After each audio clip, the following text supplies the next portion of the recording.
Your annual report says you helped 400 people last year. It is true, it is impressive, and nobody will remember it by lunchtime. But tell them about James, who arrived at your door, unable to look anyone in the eye, and left, 8 months later laughing, with a job and a flat and a future, and they will still be thinking about him tomorrow. That is the strange power of the single story. One real person, told well, moves people in a way that no total ever can, because the human heart is built to care about a face, not a figure. Learning to write a good impact story from one beneficiary is one of the most valuable skills a small charity can have, and it is a craft, not a knack. This video is about how to do it, how to find the story, earn the trust, ask the right questions, shape it, and above all, tell it ethically. One honest note first, this is educational content only. We are not affiliated with anything, and nothing here is legal advice, so always get proper consent, protect people's privacy, and follow your own safeguarding rules and the official guidance. Why one story beats 1,000 numbers. Let us start with why a single story works so powerfully. Because once you understand it, you will never again lead with a statistic. Our minds are simply not built to feel large numbers. 1,000 people helped is an abstraction the heart slides off, whereas one named person in a real situation is someone we can picture, worry about, and root for.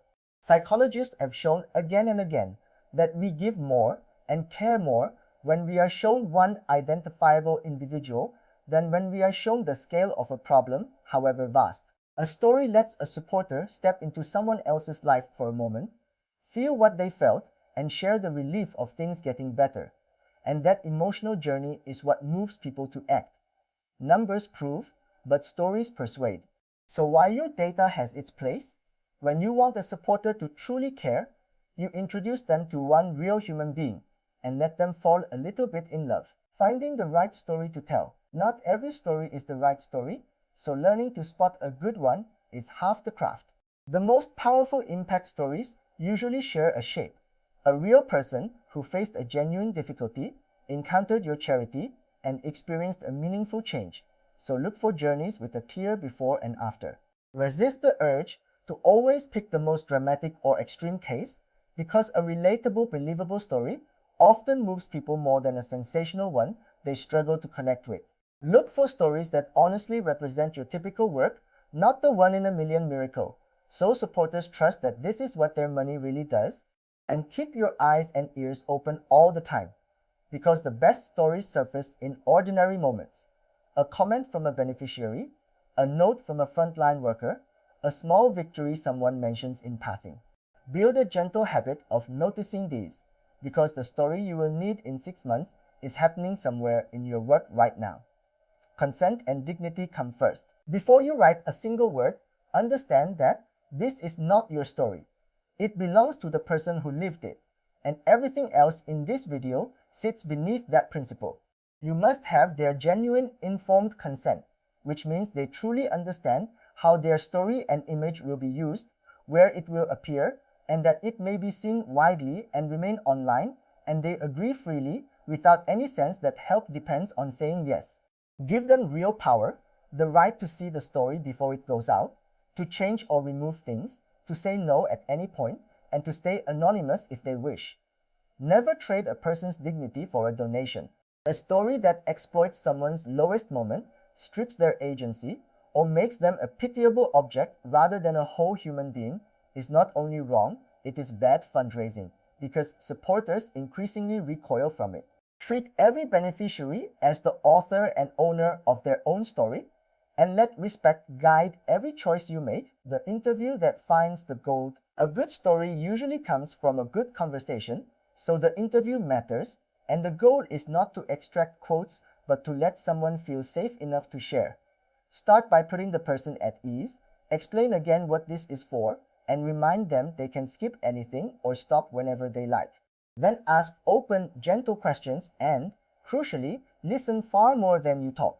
Because the gold almost always arrives in the pause after you think they have finished, so leave silences and let them fill them. Ask about the before, the moment things changed, and the after, but let them lead. Ask what a particular day felt like rather than for a summary, because feelings and specifics live in the small moments. Do not rush, Do not interrogate and do not put words in their mouth. Record only with permission. A patient, kind, curious conversation will hand you a truer, richer story than any list of questions fired off in a hurry ever could. The shape of a good story. A story is not a list of facts.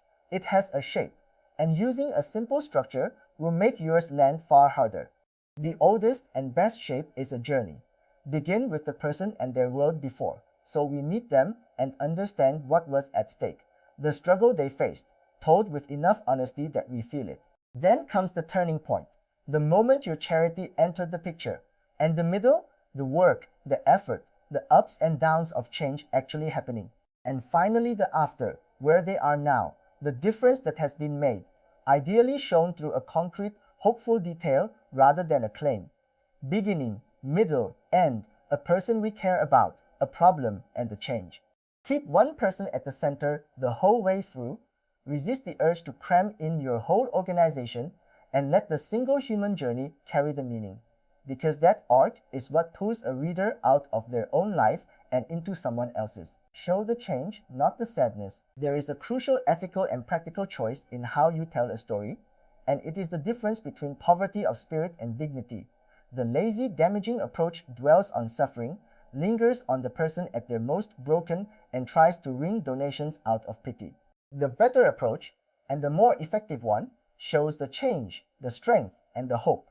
Yes, we need to understand the difficulty someone faced, but the heart of the story should be their journey and their agency, what they did, how they grew, where they are heading, with your charity as the helper rather than the hero.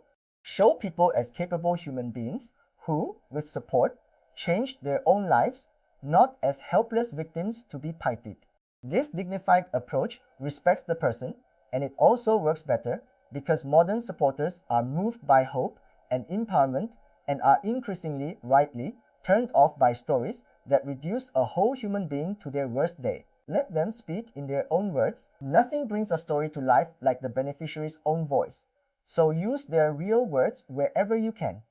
A direct quote, in the person's own language and rhythm, carries a truth and an emotional weight that your careful paraphrase never will, because it is unmistakably them. For the first time in years, I felt like somebody saw me, said in their words, lands harder than any sentence you could write about them. So capture good quotes during your interview and use them generously, letting the person speak for themselves rather than always speaking on their behalf.